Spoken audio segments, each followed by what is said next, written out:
So you're working for Students for Liberty, and then what happens next? Sure. So I moved on from there, started working for the Cato Institute. It's a public policy think tank in Washington, D.C. And, I was doing email marketing. So this was sort of my first introduction to marketing there. But again, nobody cared about my degree. That wasn't really an emphasis. It was just that, I had the essential skills already and I had a portfolio. So many employers in general, it strikes me that they never ask to see, okay, show me your actual work that has taken place before you come to me. They're interested in asking silly questions in interviews and knowing your educational background that to me is completely irrelevant.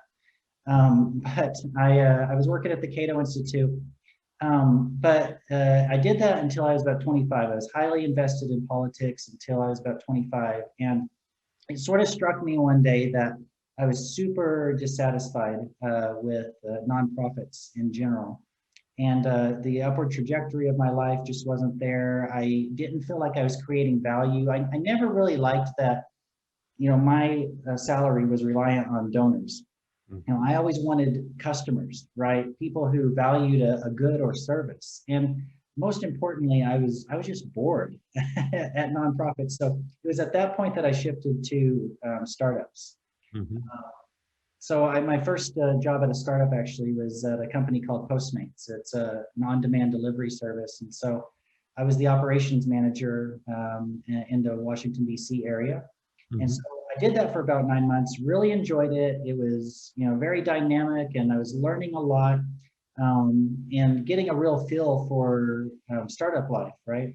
Mm-hmm. And about 9 months into that, there were huge layoffs. And I was part of that. Maybe 40, 50 people of my particular position were laid off around the country. They were all, city by city, there was a person like me who was performing that particular role. Mm-hmm. But these layoffs, it gave me insight into the volatility and the reality of startup life. And it almost sort of felt honorable. It was an honorable moment because I realized that I had to justify my existence at any given company, that I had to provide a return on investment. And that's really started getting me thinking about, what do I need to do? What kind of skills do I actually need to have in order to, be valuable to companies, to bring in more money than I cost, which is always my, my priority with my clients today.